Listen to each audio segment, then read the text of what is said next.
আসসালামু আলাইকুম রহমতুল্লাহ বরকাত।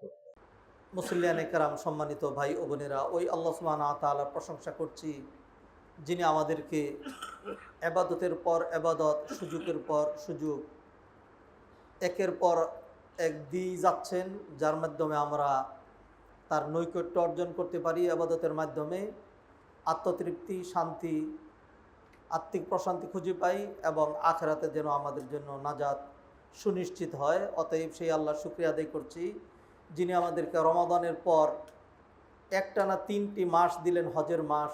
এর মধ্যে বর্তমানে আমরা অবস্থান করছি জিলহজ মাসে, যেই মাসে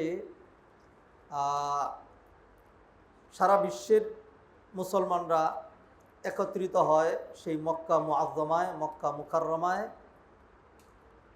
ফরিদতুল হজ আদায় করার জন্য। হাজি সাহেবরা ফিরতে শুরু করেছেন, অনেকে চলে এসছেন, রাস্তায় আছেন, বাকিরা আসবেন। আল্লাহ সুবহানাহু ওয়া তাআলা সবাইকে নির্বিঘ্নে নিরাপদে তাদের গন্তব্যে, তাদের পরিবারের কাছে পৌঁছে দেন, আল্লাহুম্মা আমিন। আমরা জিলহজ মাসে হাজিরা যেরকম হজ করে তাদের গুনাহ মাফ করানোর সুযোগ পেয়েছেন, আল্লাহ আমাদেরকেও সুযোগ দিয়েছিলেন আমাদের গুনাহগুলো মাফ করানোর জন্য। আমরা জিলহজের প্রথম দশকে এবাদতের মাধ্যমে, বিশেষ করে সৌমে ইয়ৌমে আরাফার মাধ্যমে 2 বছরের গুনাহ মাফ করানোর সুযোগ পেয়েছে, আলহামদুলিল্লাহ। শুধু তাই নয়, আল্লাহ সুবহানাহু ওয়া তাআলা এরপর আমাদেরকে কুরবানির সুযোগ দিলেন। কুরবানির মাধ্যমে আমরা আমাদের মান মর্যাদা বৃদ্ধি করার, অনেক বেশি সওয়াব অর্জন করার সুযোগ পেয়েছি, আলহামদুলিল্লাহ। তবে এইখানেই একটু থামতে চাই, একটু অপেক্ষা করতে চাই। সেটা হলো, যুগ যুগ ধরে আমরা এবাদত করি, এবাদত নিয়ে আমরা এবাদতের যে স্পিরিচুয়াল দিক, আধ্যাত্মিকতা, হৃদ্যতা, প্রাণবন্ততা, সেদিকে আমরা খেয়াল করি না। স্ট্রাকচার সর্বস্ব, স্ট্রাকচারাল এবাদত করি, রুকু সেজদা না খেয়ে রোজা রাখা, টাকা দিয়ে কুরবানি কিনে কুরবানি করা, এইটুকুনি। এর যে কিছু শিক্ষা আছে, উপদেশ আছে, কিছু অর্জন আছে, আমরা সেটা খেয়াল করি না। আল্লাহ সুবহানাহু ওয়া তাআলা কোরআনে কারিমে ইরশাদ করছেন, লাকাদ কানা ফি কসাসিহিম ইবরাতুন লিউলিল আলবাব। কোরআনে যে অসংখ্য ঘটনা প্রবাহ, ইতিহাস তুলে ধরা হয়েছে, এটি এমনিই নয়, কিচ্ছা কাহিনী বর্ণনা করার জন্য নয়, বরং এর মধ্যে যারা জ্ঞানবান সম্প্রদায়, তাদের জন্য শিক্ষা অর্জন এবং উপদেশ রয়েছে। তো কুরবানির যে ইতিহাস, সেটি আমরা আলোচনা করেছি, আমরা কুরবানি করেছি। তো সেইখান থেকে অল্প কয়েকটি শিক্ষা আমরা গত সপ্তাহে শুরু করেছিলাম, আজকে সেগুলো সমাপ্ত করতে চাই ইনশাআল্লাহ। কুরবানির শিক্ষা আজকের আলোচ্য বিষয়, কুরবানির অর্জন ও শিক্ষা। কুরবানি থেকে আমরা কি শিক্ষা নেব? নাকি কুরবানি করেছি, গোশত খেয়েছি, খাচ্ছি, ফ্রিজে এখন আছে, শেষ, এরকমই কি? না, বিষয়টা এরকম না। এখান থেকে শিক্ষা নিতে হবে। সর্বপ্রথম যে শিক্ষাটি, কুরবানির শিক্ষা হলো আত্মসমর্পণের শিক্ষা। আমরুল ইস্তিসলাম, দুরুসুল ইস্তিসলাম। আত্মসমর্পণের শিক্ষা। এই আত্মসমর্পণ কোথায় আমরা পেলাম? আসুন একটু ঘটনার দিকে যাই। ইব্রাহিম আলাইহিস সালাম, ইসমাইল আলাইহিস সালাম, বাপ বেটা উভয়ে তারা কি করলেন? ইব্রাহিম আলাইহিস সালাম ছেলেকে জবাই করার জন্য, আর ইসমাইল নিজের প্রাণ ধরে দেওয়ার জন্য সম্পূর্ণ আত্মসমর্পণ করলেন। সম্পূর্ণ আত্মসমর্পণ করলেন। ইব্রাহিম তার ছেলেকে, একমাত্র পুত্র, বৃদ্ধ বয়সে, আর কোনো সন্তান নাই, আল্লাহর নির্দেশে, তাও সেই নির্দেশ কেবলমাত্র স্বপ্নে, ডাইরেক্টলি নয়। তবু আমি যেহেতু নবী, আমাকে যেটি স্বপ্নে দেখানো হয়েছে এটি আল্লাহর পক্ষ থেকে, শয়তান এখানে ওয়াসওয়াসা দিতে পারে না। ঠিক আছে, এই ছেলেই আল্লাহর জন্য জবাই করে দিতে হবে। তিনি প্রাণান্তকর চেষ্টা করলেন। আর ছেলে কি করলেন? ছোট্ট ছেলে, দৌড়ে পালিয়ে গেলেন না, মা লুকিয়ে রাখলেন না, ছেলেও গলা পেতে দিল। এরপরে যখন কোনোভাবেই জবাই হচ্ছে না, ছেলে পরামর্শ দিচ্ছে, বাবা, নবী হয়ে ফিল করবেন? পারবেন না? আল্লাহ আমার জীবনটাও কবুল করবেন না?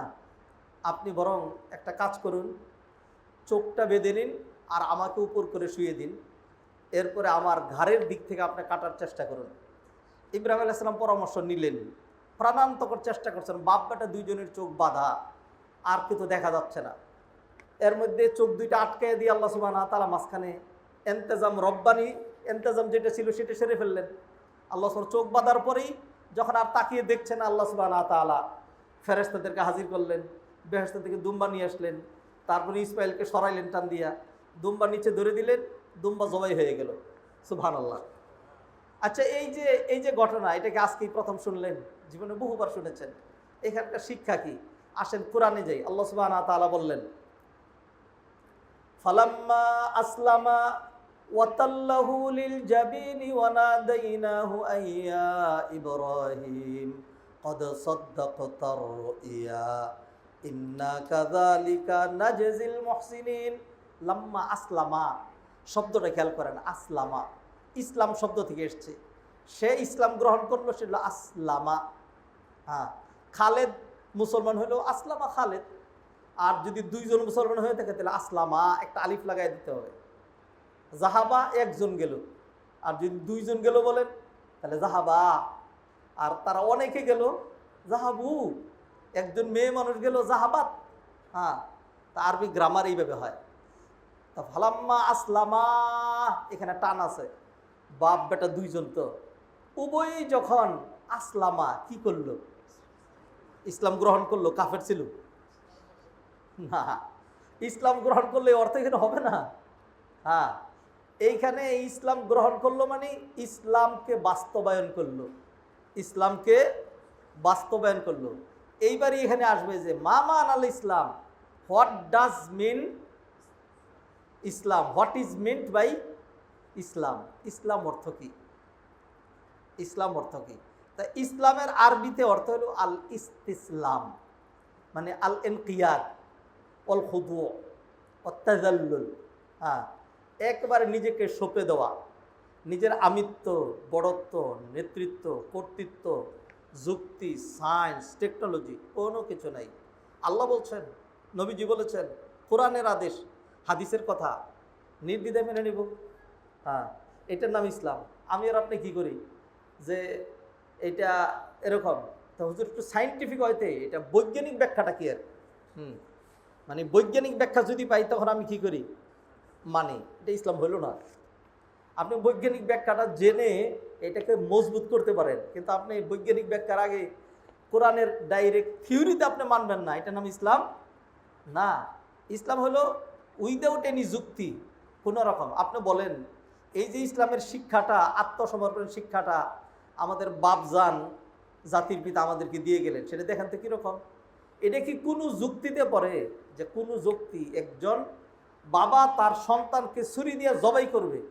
এটা আল্লাহ সন্তুষ্টির জন্য, এটা ইবাদত করার জন্য? যে এটা কীরকম কথা? ইসলামের সবচেয়ে প্রথম যে টার্গেট সেটা হলো মানুষের জানের হেফাজত করা, মানুষের জানের হেফাজত করা। আর আপনি বলছেন ছেলেকে জবাই করা, এটা কোনো ইসলাম না, এটা কোনো যুক্তিতে ধরে না, এটা পাগলামি ছাড়া আর কিছুই না। এটা হলো যুক্তিতে বলে।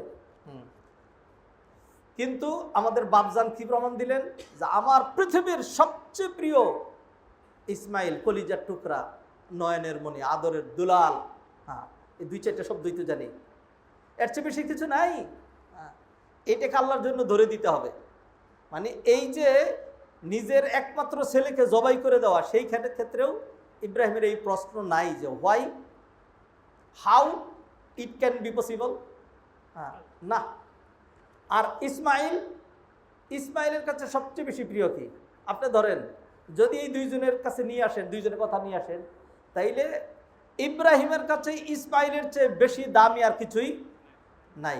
ইভেন ইব্রাহিমকে যদি বলা হয় দুইটা জিনিস তোমার সামনে, নিজের জান দিবা নাকি ছেলের জান দিবা, ইব্রাহিম কি বলবে?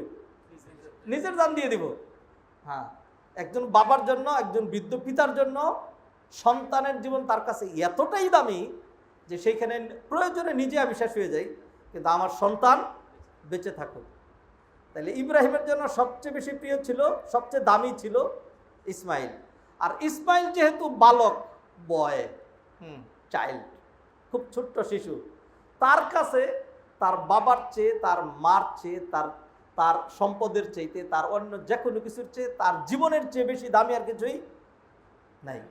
তাহলে ইসমাইলের কাছে সবচেয়ে বেশি দামি হলো তার জীবন, আর ইব্রাহিমের কাছে সবচেয়ে বেশি দামি হলো ইসমাইল। তো এইটাকে যে বিসর্জন দিয়ে দিতে হবে, সেইখানে বাপ বেটা কেউ চুচেরা ফার্সিতে বলে, হ্যাঁ ইংরেজিতে বলা যায় হোয়াই অ্যান্ড হাউ, কিভাবে এবং কেন, লিমাজা ওয়াকাইফা, এই ধরনের কোনো প্রশ্ন তারা করেন নাই, বরং এইটা বাস্তবায়ন করার জন্য যতটুকুন দরকার সবটুকুন করেছেন, দেখায় গেলেন যে এইটাকে বলে ইসলাম। আর তোমরা তো ঠুনকু অজুহাতে কি করে দাও দিনের ফরজিয়াত, দিনের ওয়াজিবাত, হ্যাঁ ইসলামের বড় ধরনের দিকগুলো তোমরা ছেড়ে দাও, এটার নাম ইসলাম না।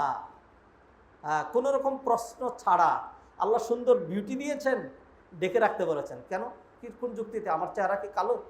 হ্যাঁ, ইউরোপিয়ানরা মনে করে হ্যাঁ যে যারা হিজাব করে চেহারা ঢাইকে রাখে, এদের চেহারার মধ্যে কোনো ত্রুটি আছে, হ্যাঁ চেহারাটা দেখতে কালো। আমি তাদের সাথে কথাবার্তা বলে, তাদের আলাপ আলোচনা থেকে, তাদের অনেক মহিলাদের কথা থেকে কুট করে তারপরে বলছি, এটা এমনি নিয়ে হঠাৎ করে বলে ফেললাম। হ্যাঁ, বলে যে এমন মহিলা হিজাব করা, তার এক মহিলা তার চেহারা খুলে দেখে কয়, আল্লাহ তোমার চেহারা তো অনেক সুন্দর, হ্যাঁ তুমি কেন হিজাব করছো? হ্যাঁ, এটা হলো তার ধারণা, মানে যারা অসুন্দরী তারা এ করবে না। কোনো রকম যুক্তি ছাড়া আল্লাহ আমাকে হিজাব করতে বলেছেন, হিজাব করতে হবে। আল্লাহ আমাকে জাকাত দিতে বলেছেন, জাকাত দিয়ে দিতে হবে। আল্লাহ আমাকে 5 ওয়াক্ত নামাজ পড়তে বলছেন, 5 ওয়াক্তই পড়া লাগবে। একটা সূর্য ডুবার আগে আর একটা সূর্য ডুবার পরে, এইখানে কোনো রকম প্রশ্ন চলবে না। ফায়দা কি, লাভ কি? লক্ষ ফায়দা আছে, আপনি জানেন অথবা না জানেন। হ্যাঁ, জানার চেষ্টা করেন পরে, কিন্তু প্রথমে আপনাকে কী করতে হবে? মেনে নিতে হবে। হাদিরিনে মজলিস, গত সপ্তাহে এই ইসলাম নিয়ে একটা পয়েন্টের আমরা পুরো খুতবা আলোচনা করেছি। আজকে আর এই পয়েন্টটাকে বেশি হাইলাইট করতে চাই না। যারা ছিলেন না তাদের জন্য আজকে এটা আবার মানে নতুন করে নিয়ে আসলাম। যারা আগে শুনেছেন তাদের জন্য এটা দ্বিতীয়বার, আর যারা আজকে এসছেন, গত সপ্তাহে ছিলেন না, তাদের জন্য প্রথমবার। অতএব কুরবানির একটা আমার শিক্ষা যেটা, সেটা হলো কি করা? আত্মসমর্পণের শিক্ষা। আত্মসমর্পণ কাকে বলে? সেটা হলো নিজের সর্বস্ব সবটুকুন সঁপে দেওয়ার নাম আত্মসমর্পণ। এটাকে যদি অন্যভাবে বুঝাই, তাহলে আল্লাহ সুবহানাহু ওয়া তাআলা আমাদেরকে যে দিন দিয়েছেন, সেই দিনের সমষ্টি হলো দুইটা জিনিস। কিছু জিনিস করো আর কিছু জিনিস ছাড়ো, কিছু অর্জন আর কিছু বর্জন, এটার নাম হলো ইসলাম। তাহলে ইসলাম মানে কি? ইমতিসালু জামিউল আওয়ামির ওয়াজতিনাব আন জামিউন নওয়াহি, সকল আদিষ্ট বিষয়ে সম্পাদন করা আর সকল নিষিদ্ধ বিষয় ছেড়ে দেওয়া। আদিষ্ট বিষয় করা, এটা আপনি যেইটুকুন পারেন, সবটা মানুষ পারে না। নিষিদ্ধ বিষয় সবটুকুন ছেড়ে দিতে হবে। হ্যাঁ, নবীজি সাল্লাল্লাহু আলাইহি সাল্লাম বলছেন, আমি যদি তোমাদেরকে কোনো বিষয়ে আদেশ করি, তাহলে ফাতু মিনহু মাস্তাতাতুম, যেইটুকুন পারো সেটুকুন করবা। আর যদি কোনো জিনিস ওয়ামা নাহাইতুকুম আনহু ফান্তাহু, আর যা নিষেধ করি সেটা পুরোপুরি ছেড়ে দিতে হবে। যেমন ধূমপান করা নিষেধ, হ্যাঁ এটা ছেড়ে দিতে হবে। এটা যেইটুকুন পারি ওইটুকুন না, পুরোপুরি ছেড়ে দিতে। জিনা করা নিষেধ, যেইটুকুন পারি ছাড়লাম না, পুরোপুরি ছেড়ে দিতে হবে। নিষিদ্ধ বিষয় অ্যাবসোলুটলি ছেড়ে দিতে হবে। আর আদিষ্ট বিষয় ফরদিয়ত তো ছাড়ার কোনো উপায় নাই, ওয়াজিবাত ছাড়ার উপায় নেই। নফল, তারপর মুস্তাহাব্বাত, তারপর সুন্নাহ অনেক। এইখান থেকে যেইটুকুন পারেন সেইটুকুন করবেন। যেইটুকুন পারি মানে কি? আমি 3 ওয়াক্ত পারি, হুজুর বলছেন, খতিব সাহেব বলছেন যেইটুকুন পারি। আমি 3 ওয়াক্ত নামাজ পারি, 5 ওয়াক্ত পারি না, এটা হবে না। 5 ওয়াক্তই পারতে হবে। ফরজের ক্ষেত্রে কি নেই, কোনো কাটসাট নাই। যেইটুকুন পারেন কোনখানে, সেটা হলো নফল এবং সুন্নাহর মধ্যে। এটা অনেক ওয়াইড, অনেক বড়। আল্লাহ আমাদেরকে তৌফিক এনায়েত করেন। হাত ধরে মজলিস, তাহলে একটা শিক্ষা নেন, একটা শিক্ষা আসেন নেই। সেটা কি? সেটা হলো কুরবানি, গরু জবাই করলাম, লক্ষ টাকা উজাড় করে দিলাম, কুরবানি আসলো, কুরবানি গেল, এরকম না। এখান থেকে একটা শিক্ষা, সেটা হলো জীবনটা ধরে দিতে হবে। এই শিক্ষাটা আমি যে একটা আনোয়ার, আমি আনোয়ার রে আমার জানোয়ারে এই শিক্ষা দিয়ে গেছে। আমি আনোয়ার রে আমার জানোয়ারে ওই শিক্ষা দিয়ে গেছে। আমার জানোয়ার তার জানটা দিয়ে দিছে। তা আল্লাহ আমার যেহেতু আনোয়ার বানাইছে, পুরো জানটা দিতে হয় না, কিন্তু জানের একটা অংশ, কিছু সময়, কিছু শ্রম, কিছু মেধা, কিছু চিন্তা চেতনা, এটা আল্লাহর জন্য বরাদ্দ, দিনের জন্য বরাদ্দ থাকতে হবে। বুঝেন না? হ্যাঁ, জামালপুরে মহিষ পাগল হয়েছিল, এরপরে দুইজনকে শেষ করে দিয়েছে, দুনিয়া থেকে বিদায় করে দিয়েছে। যে কটা মহিষ ছিল আর যে কটা গরু ছিল, এই সব কটার যে আল্লাহ পাগলা বানায় দিতেন, তা আপনি তো পায়ে প্যাঁচ দিয়া রশি ধইরা তারপরে গিয়ে ফালাইবেন না? পায়ে যাওয়ার আগে লাত্তির সুরে সাফা ভাঙিয়া যে কোথায় যাইতো? হ্যাঁ, আল্লাহ সুবহানাহু ওয়া তাআলা গরু গরু কি করলেন? কাযালিকা সাখখারাহা লাকুম। কুরআন শুনেন, আল্লাহ বলছেন সাখখারাহা লাকুম, এইগুলিকে আল্লাহ তোমাদের অনুগত করে দিয়েছে। সুবহানাল্লাহ। ভাবার তো অনেক কিছু আছে, অনুগত করে দিয়েছে। বিশাল বড় গরুটা দাঁড়াই আছে, দেখছে আরেকটা জবাই করা হচ্ছে, সে কিন্তু তখনও পাগলা পাগলি করে না। এরপরে যখন কষে এসে পায়ের মধ্যে রশি বেঁধে আবার পেঁচাচ্ছে পেঁচাচ্ছে, দাঁড়াই রয়েছে, এর পাশে কাছে ফরাই দিয়েছে, চোখ দূরে উল্টাই দিয়েছে এরকম করে, আরে কষ্ট চোখ। এগুলি দেখছেন করবেন সব দাঁড়াইয়া দেখতে হয়, শিক্ষা নিতে হয়। আহা কি কষ্ট, তার জীবনটা চলে যাবে, ছুরিটা দিয়ে দিলাম, এরপরে তার জানটা রক্ত গরু বেরোল, আহ করে কি আওয়াজ করে, বিশাল বড় একটা গরু।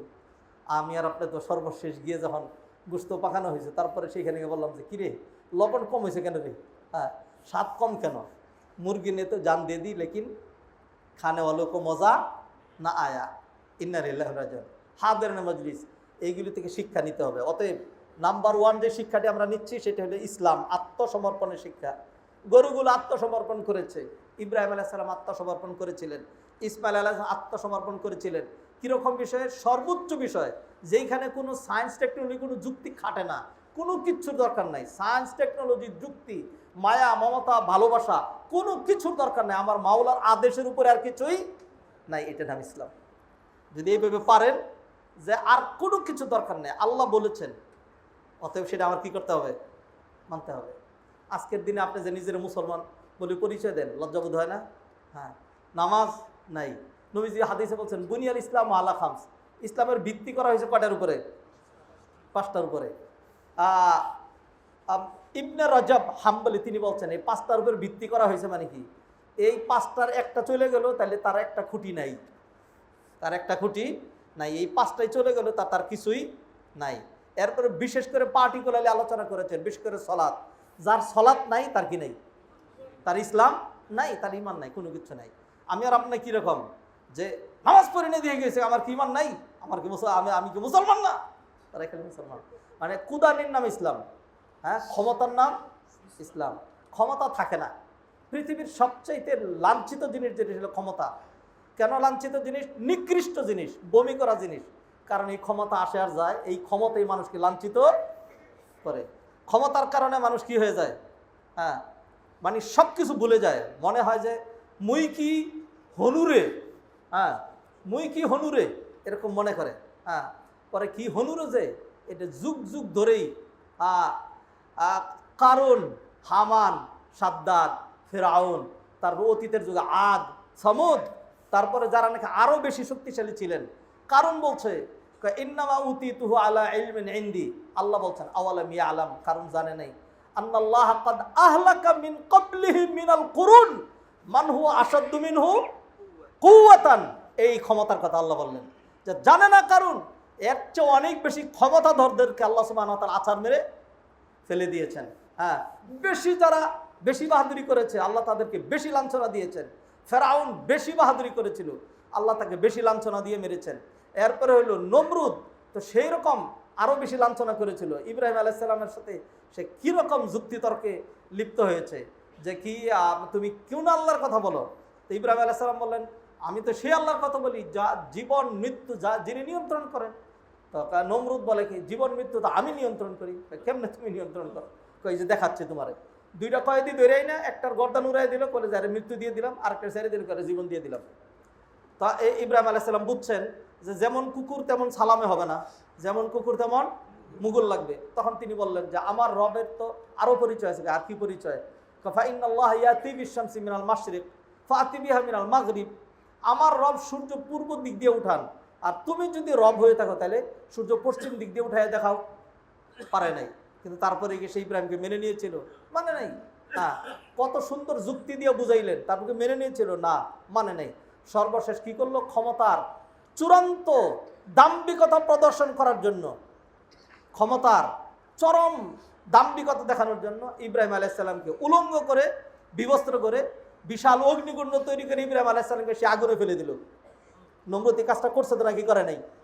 করেছে। আল্লাহ সুবহানাহু ওয়া তাআলা সেইখানেও দেখায় দিলেন যে ইব্রাহিম সালাম আগুনের ভিতরে বসে আছেন দিব্যি আরামে 40টা দিন, নিজে নিজে আগুন নিভেছে বেরিয়ে আসছেন। ইব্রাহিম আলাইহিস সালাম 147 বছর হায়াত পেয়েছিলেন।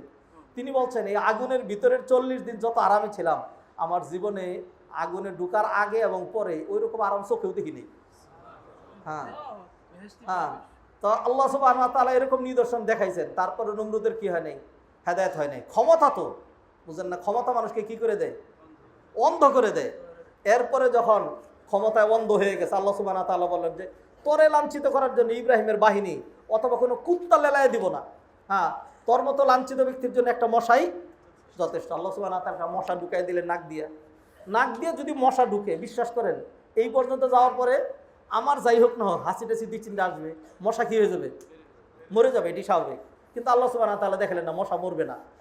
এটারে ঢুকাইলেন মস্তক পর্যন্ত, ঢুকাইয়া এইবার সুন্দর করে মশা বললো যে আরে সারা জীবন কত কষ্ট করে চামড়ার মধ্যে ঢুকাই, আর কি নরম জায়গা পাইছি, আস্তে আস্তে সুন্দর করে এইখানে একটা দেয়, আবার ওইখানে একটা দেয়, ওইখানে আরেকটা দেয়, সুন্দর করে দেয়। এখন শেষ এরকম করতে করতে নমরুদের আল্লাহ কি দিলেন? মৃত্যু দিলেন। ইন্না লিল্লাহি ওয়া ইন্না ইলাইহি রাজিউন। হাদিরিন মজলিস, সম্মানিত ভাই ও বোনেরা, তাহলে খেয়াল করেন যে নিজের যে মুসলিম দাবি করেন, আমি আমার আলোচনার বিষয়ের উপরে আছি। ইসলাম কাকে বলে? আপনি যে নিজের ধমক মারেন, নিজে ইয়া করেন যে আমি কি মুসলমান না, এটার নাম কি ইসলাম? আল্লাহর বিধান মেনে নিয়েন, ধর্মীয় বিধিবিধান, কোরআনের কথা, মানুষের উপর জুলুম কইরেন না, মানুষের সম্পদ নিয়ে ছিনিমিনি খেইলেন না, খেলতাম সা এরকম কইরেন না যে আল্লাহ আপনাকে ক্ষমতা দিতে দেখে যা খুশি তাই করবেন। প্রতিবেশীর উপর অন্যায় কইরেন না। আল্লাহ সুবহানাহু ওয়া তাআলা আপনার চাইতে বড় বড় গুলো কত আসার মেরে ফেলে দিছে। কে আছে দুনিয়াতে? কে আছে? আছে কে? বড় বড় লিডারগুলো চলে যায় নাই? এই গত সপ্তাহে তো এক বিশাল বড় লিডার গেছে, অন্তত আমি ইন্নালিল্লাহ পড়ি নাই, কারণ আমি জানি সে নাস্তিক। আমি জানি সে নাস্তিক, হ্যাঁ, ঘোষিত নাস্তিক, সেজন্য আমি ইন্নালিল্লাহ পড়ি নাই। কারণ নাস্তিকের জন্য ইন্নালিল্লাহ পড়া কি নাই? জায়েজ নাই। 10 বার জানাজা পড়ছেন, জানাজা পড়লেও কোনো লাভ নাই। একদম কাফেরের 1000 বার জানাজা পড়লেও কি নাই, কোনো লাভ নাই। ও ভাইরা, কুরবানি থেকে ইসলামের শিক্ষা গ্রহণ করেন। ধমকির নাম ইসলাম নয়। নামাজ পড়েন, পর্দা করেন, হিজাব করেন, আল্লাহ যে কাজের দায়িত্ব দিয়েছেন সেই কাজ সম্পাদন করেন, এটার নাম ইসলাম। আপনি আপনার শক্তি প্রদর্শন করবেন, এটার নাম ইসলাম নয়। এটা হলো কুরবানির 1 নম্বর শিক্ষা। 2 নম্বর শিক্ষা যেটা, সেটা হলো আস-সামউ ওয়াত তাআহ, আনুগত্য। এক কথায় ডাইরেক্ট আনুগত্য। আল্লাহ সুবহানাহু ওয়া তাআলা ইব্রাহিম সালামকে বলছেন ছেলের জবাই করো, ঠিক আছে মেনে নিলাম। হ্যাঁ, ডাইরেক্ট আনুগত্য করা, হ্যাঁ, একেবারে ডাইরেক্ট প্রশ্ন ছাড়া মেনে নেওয়া। আল্লাহ সুবহানাহু ওয়া তাআলা আমাদেরকে যখন যা নির্দেশ দিয়েছেন, রমাদানে 1 মাস সিয়াম পালন করার নির্দেশ দিয়েছিলেন, করেছিলাম, আলহামদুলিল্লাহ, এটার নাম ইসলাম। আলহামদুলিল্লাহ বলি। এরপর আল্লাহ সুবহানাহু ওয়া তাআলা কিছু যাওয়ার পরে বলল কুরবানি করো, কুরবানি করছি, আলহামদুলিল্লাহ, এটার নাম আনুগত্য, এটার নাম ইসলাম। এরপরে গত সপ্তাহে জুমার দিন আলহামদুলিল্লাহ আমাদের মসজিদ ভরে গিয়েছে, ভিতরে বাইরে। ঢাকা শহর খালি ছিল, তারপরেও ভিতর বাহির আলহামদুলিল্লাহ ভরে গিয়েছে, এটার নাম ইসলাম, আলহামদুলিল্লাহ। যেই কথাগুলো বলি ও ভাইয়েরা, হ্যাঁ, খুতবার অধিকাংশ বিষয়, যেটা অনেক সময় অনেক বিষয় আমরা আলোচনা করি, এগুলো আপনারা যারা আছেন, এটা আমরা আলোচনা পর্যালোচনা করে নিজের ইমানটাকে বৃদ্ধি করা। অনেক কিছুই যাদের জন্য ওই যে আমরা দরখাস্ত লিখতাম যে টু হোম ইট মে কনসার্ন, টু হোম ইট মে কনসার্ন, তো সেইটাই তো খুতবা যার জন্য দেশে কই, খুতবা যার জন্য দেশে কই নাই। তো যাই হোক, আলহামদুলিল্লাহ আমরা ঈদের দিন নামাজ পড়ছি, ঈদের পরের দিন জুমা পড়ছি, লোকজন বাড়িতে চলে গেছিল, আবার ফিরে এসছে, আলহামদুলিল্লাহ মসজিদ ভর্তি। এইটার নাম this is the view of Islam, this is the view of Islam. আল্লাহ সুবহানাহু ওয়া তাআলা আমাদের ইসলাম কবুল করুন। তবে স্বীকার করছি, আমাদের ইসলাম আর আমাদের বাপের ইসলাম, এই 2 ইসলামের মধ্যে কি আছে? পার্থক্য আছে। কারণ হলো বাপ মাথার মধ্যে, বাপ তো শক্ত মানুষ, গাঢ় শক্ত, শক্তি অনেক বেশি মাথার মধ্যে। তখন তার এত ভ্যান ট্যান এত কিছু ছিল না, রিক্সা ছিল না। গ্রামে আমরা দেখলাম মাথায় করে অথবা কাঁধে করে, হ্যাঁ, এদিকে একটা ওইদিকে একটা ঝুলাইয়া, একটা বাঘ বলে এটাকে, হ্যাঁ, তো এটা দিয়ে এরকম খেকু করতে করতে করতে বাজারে ধান নিয়ে যেত। হ্যাঁ, তো বাপ তো অনেক পারে, সেই জন্য মাথায় নিয়েছে কত কেজি, ধরেন 70 কেজি, হ্যাঁ, 75 কেজি মাথায় নিয়ে তিনি যাচ্ছেন। ছেলে তো দুর্বল, এখন ছেলেও চায় যে বাবা আমারও দেব। হ্যাঁ, শেষমেশ ওই যে কেরোসিন আনতে হবে যে শিশিটা, হ্যাঁ, বলে যে ধর তুই এটা নে। বাজারে এখন তো এইটা নিয়ে আমার হাত বিষ হয়ে গেছে গা, আমার হাত ব্যথা করতেছে। বাবা তখন আবার এই হাত মালিশ করে রাজকে, আহারে কত কষ্ট করছে আমার বাপজান। হ্যাঁ, বাপ তো ছোট পারে না। ও আল্লাহ, ইব্রাহিম আলাইহিস সালাম আপনার খলিলুল্লাহ, আমাদের বাপ, তিনি বড়টা পেরেছেন, আমরা বড়টা পারিনি। আল্লাহ ছোটটা যেন পারি, আপনি আমাদেরকে তৌফিক দিয়ে দেন। 2 নম্বর শিক্ষা যেটা, সেটা আস-সামউ ওয়াত তাআহ, আনুগত্য কাকে বলে? আনুগত্য মানে হলো কোনো কিছু শোনার পরে প্রত্যাখ্যান না করা। বনী ইসরাঈল যেমন করেছিল। হ্যাঁ, ওয়া ইযা আখাযনা মিসাকাকুম ওয়া রাফা'না ফাওকাকুমুত তুর খুযু মা আতাইনাকুম বিকুওয়াতিন ওয়াসমাউ ক্বালু সামি'না ওয়া আসাইনা। মুসা আলাইহিস সালাম বললেন, মা আতাইনাকুম খুযু মা আতাইনাকুম বিকুওয়া, আল্লাহ যা দিয়েছেন এটা শক্ত করে মজবুত করে ধরো। তো বনী ইসরাঈল বলে সামি'না, শুনলাম, ওয়া আসাইনা, প্রত্যাখ্যান করলাম, মানলাম না। কি করলাম না? মানলাম না, মানলো না। আর আমরা বলি কি? ওয়া ক্বালু সামি'না ওয়া আতা'না গুফরানাকা রব্বানা ওয়া ইলাইকাল মাসির। আল্লাহ মানলামও, শুনলামও, মানলামও, এইবার গুফরানাক, আল্লাহ মানছি যে আমাদের মানা তো পারফেক্ট না, এই মানার মধ্যে হাজারো ত্রুটি আছে। গুফরানাক, অতএব আপনার ক্ষমা চাই। সামি'না ওয়া আতা'না গুফরানাকা রব্বানা ওয়া ইলাইকাল মাসির, আল্লাহ আপনার কাছেই তো যাইতে হবে। আল্লাহু আকবার। ভাইজান, এইখানেই পার্থক্য। একদল প্রত্যাখ্যান করে, আরেক দল ধারণ করে। আলহামদুলিল্লাহ, যারা সিয়াম রেখেছিলেন, তারাই কোরবানি করেছিলেন, তারাই জুমার নামাজে এসছেন, এরকম মানুষ। আপনি এখন বেরিয়ে দেখান তো, গাড়িগুলো চলছে কিনা, মার্কেটগুলো খোলা কিনা, বাহিরে মানুষ আছে কিনা। আমরা যারা বাহির থেকে এসছি গিয়ে দেখান তো বাহিরে কি দৃশ্য। এইখানেই মানুষ বেশি নাকি বাহিরে মানুষ বেশি? এদের সবাই কি হিন্দু? ইন্না লিল্লাহি ওয়া ইন্না ইলাইহি রাজিউন। প্রসঙ্গক্রমে আরেকটু বলি, শুকরিয়া আদায় করি আল্লাহ সুবহানাহু ওয়া তাআলা, নির্বিঘ্নে যে কুরবানি করতে পেরেছি সেই জন্য আল্লাহ শুকরিয়া। আমাদের ভাইরা তো কুরবানি করতে পারে নাই, সেই জন্য যে কুরবানি করতে পারলাম না, কিন্তু হিন্দুরা তাদেরকে যে তোদের কি কুরবানি করবো, মুসলমানদেরকে কুরবানি করতেছে। হ্যাঁ, এই যে দেশটা আলাদা হইয়া, মানে স্বাধীন হইয়া, যে এটা কত বড় নিয়ামত, একটা স্বাধীন দেশ। খুতবা দিচ্ছি স্বাধীনভাবে, কোরবানি করেছি স্বাধীনভাবে, মুসলমানদের জন্য আলাদা ভূখণ্ড কত জরুরি ছিল, এটা এখন বোঝা যাচ্ছে। হ্যাঁ, আর পাশের মুসলমান ভাইদের কি অবস্থা দেখেন না। ও ভাইয়ের, আবারও পিছনের দিকে আপনাদের দৃষ্টি আকর্ষণ করি। আমি বারবার বলেছি এই কথা, যে আল্লাহর কেন যে এই ভূখণ্ডের উপরে, বাংলাদেশের উপরে এক্সট্রা রহমত, এটা আমি আজও জানি না। এটা এক একজন এক একটা বলেন, আমিও একটা বলি। কারণ আমরা দেখেছি যে কি পরিমাণ ফিতনা ফাসাদ আফগানের মুসলমানদের উপরে গিয়েছে, দেখেন নাই? ইরাকের উপরে, তারপরে সিরিয়ার উপরে, তারপরে লেবাননের উপরে, অন্যান্য কান্ট্রির উপরে, মিয়ানমারের উপরে। মিয়ানমার, এটা আগের নাম ছিল বার্মা। হ্যাঁ, আগে দেখতাম যে বার্মার মুসলমানদেরকে যে জবাই করে নদীতে ফেলাইতো, সেই রক্ত বাইসে এসে চিরাং পর্যন্ত। হ্যাঁ, তখন আমরা খুব ছোট, তখন আমরা ওই যে কুনুত করে করে দোয়া করতাম বার্মিস মুসলমানদের জন্য। তো ওদের উপরে ফিতনা, ইন্ডিয়ার মুসলমানদের উপরে ফিতনা, আফগানিস্তান পাকিস্তানের উপরে ফিতনা, আরব কান্ট্রিগুলোর ফিতনা। ওই ধরনের ফিতনা থেকে আজও বাংলাদেশ মুক্ত আছে। তবে বাংলাদেশের জন্য এইটাই যথেষ্ট। আল্লাহ মাফ করুক, আমরা পরস্পরে একজন আরেকজনের যে কামড়াকামড়ি করি না, হ্যাঁ, এরপরে আর অন্য কোনো ফিতনা দরকার নাই। আসলে তো কামড়াকামড়িটা বাদ দেই। আল্লাহ যেহেতু আমাদেরকে দয়াই করেছেন, অন্য জাতিকে আমাদের উপর চাপায় দেন নাই, না খ্রিস্টানরে, না ইহুদিরে, না হিন্দুরে চাপায় দিতে পারেন নাই। হিন্দুরা যদি মনে করে আমাদের উপর চাইপে বসবে, তাইলে রেডি আছি কিন্তু ইনশাল্লাহ, জান সহ রেডি আছি, খুতবার লাঠি সহ রেডি আছি। হ্যাঁ, অসম্ভব তুমি বাংলাদেশে যাতা মনে করো না, এটা বাংলাদেশ, এটা স্বাধীন দেশ। হ্যাঁ, হাদের নামে যে সম্মানিত ভাই বোনেরা, আসুন এই মারামারি কাটাকাটি হানাহানি, ভাইয়েরা বিভেদ ভুলে যান। দুনিয়া কয়দিনের? দুনিয়া আজ আছে তো কালকে নাই, নিঃশ্বাসের কোনো বিশ্বাস নাই। অতএব আসুন কোরবানির শিক্ষাগুলো ধারণ করি। আর কয়েকটা শিক্ষা বলে শেষ করে দিই। একটা আমার শিক্ষা বলেছিলাম, সেটা হলো আত্মসমর্পণ। আত্মসমর্পণ মানে একদম নিজের সম্পূর্ণ যুক্তি ছাড়া একদমই দিতে, মানে সবটুকুন সঁপে দিতে হবে। 2 নাম্বার আনুগত্য, আল্লাহর পক্ষ থেকে যাই বিধান আসবে সেটাকে কি করতে হবে? মেনে নিতে হবে। 3 নাম্বার, নেক কাজ করলে আরবিতে বলে ইমাল সালিহান ওয়াতরুক আসারান, ভালো কাজ করো আর তুমি তার একটা আসার, মানে তার একটা চিত্র বাকি রেখে যাও। মানে ওই যে বাংলা যেটি বলে যে মানুষ যারা সৎকর্ম করে, ইংরেজিতে বলে only the actions of the just smell sweet and blossom in their dust. হ্যাঁ, মানুষ ভালো কাজ করলে সেই ভালোর যেই সুঘ্রাণ এটা সবসময় ছড়াইতে থাকে। মানুষ মরেও বহু মানুষ মরে না। তাহলে ভালো কাজ যদি করেন, ইব্রাহিম আলাইহিস সালাম মরেন নাই, ইসমাইল আলাইহিস সালাম মরেন নাই।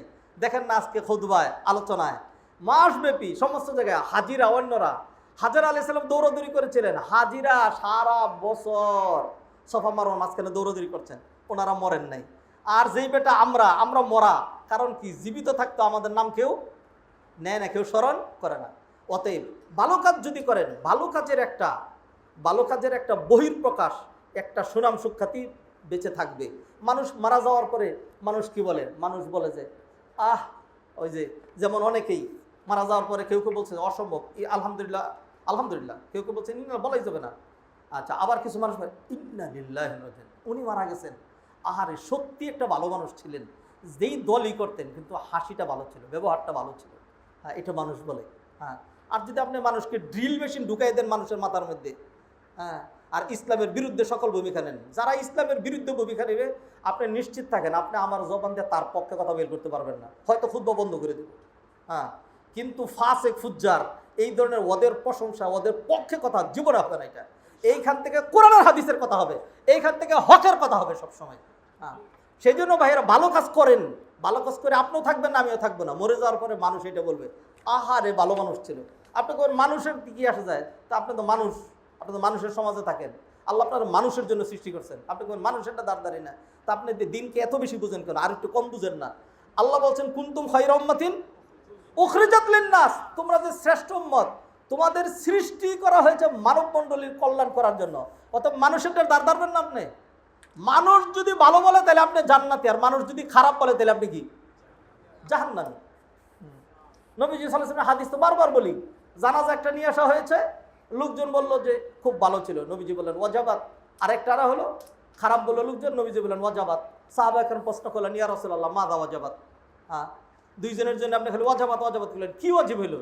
নবীজি বললেন হাযা ওয়াজাবাত লাহুল জান্নাহ ওয়া হাযা ওয়াজাবাত লাহুন নার, এর জন্য জান্নাত ওয়াজিব হয়েছে কারণ তোমরা তার সপক্ষে কল্যাণের সাক্ষী দিয়েছো, আর ওর জন্য জাহান্নাম ওয়াজিব হয়েছে কারণ তোমরা তার জন্য মন্দের সাক্ষী দিয়েছো। তো সেই জন্য ভাইয়েরা, কোরবানির শিক্ষা কি? ইমাল সালিহান ওয়াতরুক আসারান, ভালো কাজ করে তার একটা ইতিহাস তৈরি করে যান, ভালো কাজ করে ইতিহাস তৈরি করে যান, যেই ইতিহাস তৈরি করেছিলেন আমাদের বাবা ইব্রাহিম আলাইহিস সালাতু সালাম। আচ্ছা, 4 নম্বর যে শিক্ষা সেটা হলো ধৈর্য। ধৈর্য লাগবেই। ইব্রাহিম আলাইহিস সালামের ছেলে ইসমাইল কি বললো? সাতাজিদুনি ইনশাআল্লাহু মিনাস সাবিরিন, আপনি আমাকে ধৈর্য ধারণকারী হিসাবে পাবেন। ধৈর্য তো ধরলেন তিনি। হ্যাঁ, ধৈর্য ধরে ঠগেন নাই, ধৈর্য ধরে জিতেছেন। আল্লাহ সুবহানাহু ওয়া তাআলা কোয়ালিফাইড করে দিলেন বাবার সাথে ছেলেকেও। এরপরে দুইজনকে দায়িত্ব দিলেন। ওয়া ইদ ইয়ারফাউ ইব্রাহিমুল কওয়াইদা মিনাল বাইতি ওয়া ইসমাঈল রব্বানা তাকাব্বাল মিন্না ইন্নাকা আনতাস সামিউল আলিম। বাপ বেটা দুইজনকে আল্লাহ বললেন কাবাঘর নির্মাণ করো। দুইজনে কাবাঘর নির্মাণ করে বললেন রব্বানা তাকাব্বাল, প্রভু হে কবুল করেন। তো সেই কাবাঘর, এই কাবাঘর নির্মাণের জন্য আল্লাহ মঞ্জুর করলেন ইব্রাহিম এবং ইসমাইলকে। তাহলে ধৈর্যের ফল আপনি দেখছেন তো, যে ধৈর্য ধরে তার প্রতিদান কি হয় না? বিনষ্ট হয় না। একজন জুলুম করেছে, ধৈর্য ধরেন। অধিকার থেকে বঞ্চিত হয়েছেন, ধৈর্য ধরেন। হ্যাঁ, তারপরে হলো বিপদে পড়েছেন, ধৈর্য ধরেন। নেক কাজ করতে কষ্ট লাগছে, ধৈর্য ধরেন। পাপ থেকে বাঁচার জন্য কষ্ট হচ্ছে, নিশ্চয়ই কষ্ট হয়, ধৈর্য ধরেন। দেখেন না কি যে অবস্থা, কি যে অবস্থা, পুরোটা দেশের সম্পদের সীমা নাই। এর বিশেষ করে ফরেন ডেবিটেড যেটা আসে, সব তো আসে, এইগুলি মুষ্টিমেয় অল্প কিছু মানুষ, মুষ্টিমেয় সর্বোচ্চ 1000 পরিবার সব ভোগ করছে। আর আমরা মনে হয় সব চাকর বাকর, আমাদের কিছুই নেই। সব কিভাবে তারা দখল করে নিচ্ছে, কিভাবে হারামভাবে দখল করে নিচ্ছে, হারামভাবে দখল করে নিচ্ছে। এক একটা খবর দেখলিয়া পড়লে একজন কাস্টম অফিসার, একজন সচিব রিটায়ার করার পরে একজনের সম্পদের যে পাহাড়, 1000 কোটি টাকার, সারা জীবনে বেতন পেলে কত পান, সবটা উইথ ফেসিলিটিস সব বৈধভাবে দেখাইছে 1.5 কোটি টাকার মতো ইয়া পান। আর এর সাথে যদি আরও 1 কোটি টাকা যুক্ত করা হয়, যেটা নাকি উনি পেনশন পাচ্ছেন, তাহলে 2.5 থেকে 3 কোটি টাকা। তাহলে উনি কি করে 500, 600, 700, 800 কোটি টাকার মালিক হন? কীভাবে? সব চুরি চামারি করে, সব চুরি চামারি করে। ও ভাই, কেন এই প্রসঙ্গ নিয়ে এসেছি? আমি সবর আলোচনা করার জন্য। এটা লাগে কেন? এটাই লাগে তো। কেমনে লাগে আপনি শুনেন। সবর হয় 3 প্রকার। একটা হলো বিপদ চলে আসলে বিপদ মাইনে নেওয়ার জন্য, এটা সবর। আরেক হলো নেক কাজ সম্পাদনে, যেমন এই যে এখন আপনারা বসে আছেন সবর করে, এটার জন্য লাগে। জুমাতে আসছেন, ওয়েদার খারাপ, কাদা বৃষ্টি, তারপর আসতে হয়েছে, এইটার না একটা সবর লাগে। আরেক হলো পাপ থেকে বাঁচার জন্য। আমি অফিসার, আপনি অফিসার, একই বেতনে চাকরি করি।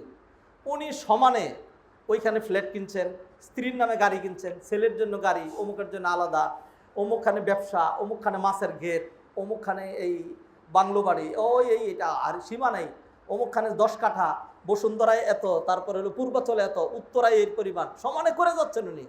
তা আমি তো আমার তো বেতনই কুলায় না। তো এখন এই যে আমার কষ্ট হচ্ছে, আমিও যদি ওই 2 নম্বরে করি তাহলে আমিও কিন্তু পারি। তাইলে ওই পাপ থেকে বাঁচার জন্য আমার একটা কি দরকার? সবর দরকার। এই প্রসঙ্গেই বললাম, এটা তো আমাদের দেশের রিয়েল ভিউ, এটা কে জানে না? হ্যাঁ, তাই সেই জন্য আসেন, সবর লাগবে। আপনি মঞ্জিলে মাকসুদে পৌঁছার জন্য, নাজাত পাওয়ার জন্য, মুক্তি পাওয়ার জন্য, বড় পুরস্কার পাওয়ার জন্য সবরের কোনো বিকল্প নাই। সবর 3 প্রকার। বিপদে সবর করা 1, নেক কাজ সম্পাদনে সবর করা। আর সবরু আলাল মাসাইব 1 নম্বর, আর সবরু আলাল তাআত আরেকটা, আর সবরু আনিল মাআসি, গুনাহ থেকে বেঁচে থাকার জন্য সবর, নেক কাজ সম্পাদনে সবর, আর বিপদে সবর। এই হলো 3 প্রকার সবর। এই সবরগুলো যদি আমরা করি তাহলে আল্লাহ সুবহানাহু ওয়া তাআলা প্রতিদান দিবেন। যেমন কোরআনে আল্লাহ সুবহানাহু ওয়া তাআলা বলেন, ইন্নাহু মাইয়াত্তাকি ওয়া ইয়াসবির ফাইন্নাল্লাহা লা ইউযিউ আজরাল মুহসিনিন। আচ্ছা, 4 নম্বর। 5 নম্বর যে শিক্ষাটা, সেটা হলো বিপদ আপদ, পরীক্ষা, এইগুলির মাধ্যমে মান মর্যাদা কমে না, মান মর্যাদা বাড়ে। যেমন মান মর্যাদা আল্লাহ সুবহানাহু ওয়া তাআলা বাড়ায় দিলেন ইব্রাহিমের। বহুত পরীক্ষা দিলেন, হ্যাঁ, নিজে আগুনে জাপ দিতে হবে, এটাতে পাশ করলেন। পরিবারকে বনবাস দিতে হবে, সেটাতে পাশ করলেন। ছেলেরা স্বহস্তে জবাই করতে হবে, সেটাতে পাশ করলেন। অনেক পরীক্ষা যখন পাশ করলেন, আল্লাহ বললেন, ইন্নী জাইলুকা লিন্নাসি ইমামা, ও ইব্রাহিম, আমি তোমাকে পুরো মানব মণ্ডলীর জন্য ইমাম নিয়োগ দিলাম, ইমাম নিয়োগ দিলাম। সুবহানাল্লাহ। তো বাজান, এবার ছেলেদের জন্য চিন্তা করেন, বলেন ক্বালা ওয়া মিন যুররিয়াতি, আল্লাহ আমার অধস্তন বংশধর থেকে কে কে ইমাম হবে? আল্লাহ জানায় দিলেন। এই শুনেন কোরআন আয়াত, এই যে বাইরা পিছনে যারা আছেন, বাইরে যারা আছেন, ইব্রাহিম বলেন, আয়াত শুনেন, ওয়া ইয বিতালা ইব্রাহিম রাব্বুহু বিকালিমাতিন ফাআতাম্মাহুন ক্বালা ইন্নী জাইলুকা লিন্নাসি ইমামা। ইব্রাহিম সকল পরীক্ষায় উত্তীর্ণ হলেন। আল্লাহ বললেন, যেহেতু বিপদ মোকাবেলা করেছেন, ধৈর্য ধারণ করেছেন, বিপদ আপদের মাধ্যমে অনেক উত্তীর্ণ হয়েছেন, সেই জন্য আপনাকে আমি মানব মণ্ডলীর জন্য ইমাম বানালাম। এইবার ইব্রাহিম আলাইহিস সালাম বলছেন, ক্বালা ওয়া মিন যুররিয়াতি, আমার অধস্তন বংশধরদের কি অবস্থা হবে? আল্লাহ জবাব দিলেন, ক্বালা লা ইয়ানালু আহদিজ জালিমিন, আমার এই ওয়াদা জালেমদেরকে পাবে না। অর্থাৎ যারা জালেম হবে তারা ইমাম হইতে পারবে না, যারা জালেম হবে তারা ইমাম হইতে পারবে না। জুলুমের পথ ধরেন না, সবচেয়ে খারাপ পথ এটা। আল্লাহ জালেমদেরকে ছাড় দেন, কিন্তু কি করেন না, ছেড়ে দেন না, আল্লাহ পাকড়াও করেন সাংঘাতিকভাবে।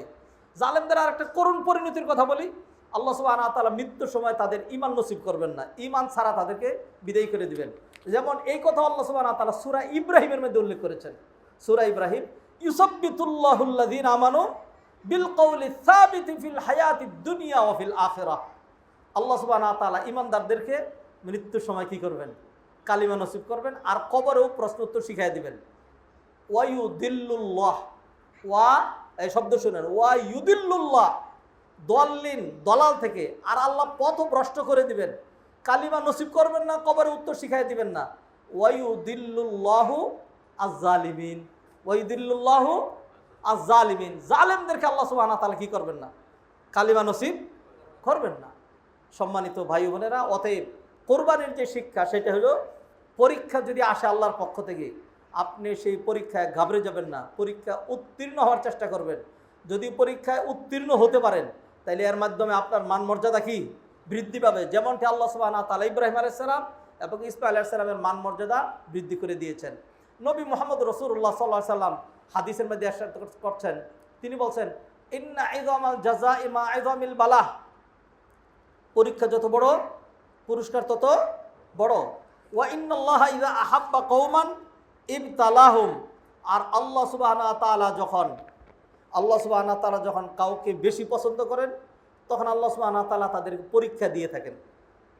সবচেয়ে বেশি পরীক্ষা দিতেন আল্লাহ সুবহানাহু ওয়া তাআলা আসাদুন নাসি বালান আল আম্বিয়া, নবীদেরকে, সুম্মা সালিহুন, তারপর সালেহিনদেরকে, সুম্মাল আমসালু ফাল আমসাল, এরপরে যার দিনদারি যেমন হয় তার পরীক্ষা তেমন হয়।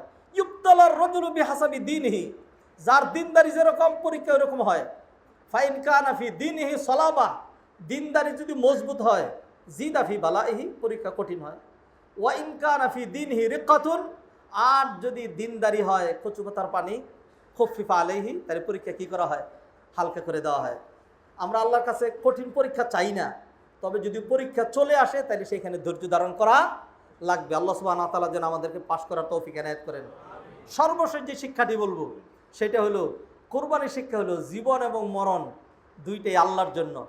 সেইটি আল্লাহ সুবহানাহু ওয়া তাআলা ইব্রাহিম আলাইহিস সালামকে শিক্ষা দিয়েছিলেন, কুল, ইব্রাহিম ঘোষণা করো, ইন্না সলাতি ওয়া নুসুকি ওয়া মাহইয়ায়া ওয়া মামাতি লিল্লাহি রাব্বিল আলামিন লা শারীকা লাহ, আমার সলাত, আমার কুরবানি, আমার হজ, মাই ওয়ারশিপ, মাই ইবাদাত, এভরিথিং অনলি ফর আল্লাহ সুবহানাহু ওয়া তাআলা। ওয়া মাহইয়ায়া, আর আমার জীবন আল্লাহর জন্য, আর আমার মরণও আল্লাহর জন্য। আসুন আমরা কোরবানি থেকে এই শিক্ষাগুলো নিয়ে নিজের জীবনটাকে আরও সুন্দর, আরও তাকওয়ামণ্ডিত, আরও আদর্শমণ্ডিত করি, তাহলে দুনিয়াতে আত্মতৃপ্তি পাবো, আখিরাতে নাজাত পাবো। আকুলু কওলি হাযা ওয়া আস্তাগফিরুল্লাহ লি ওয়া লাকুম ওয়া লিসাইরিল মুসলিমিন ফাস্তাগফিরুহু ইন্নাহু হুয়াল গফুরুর রহিম।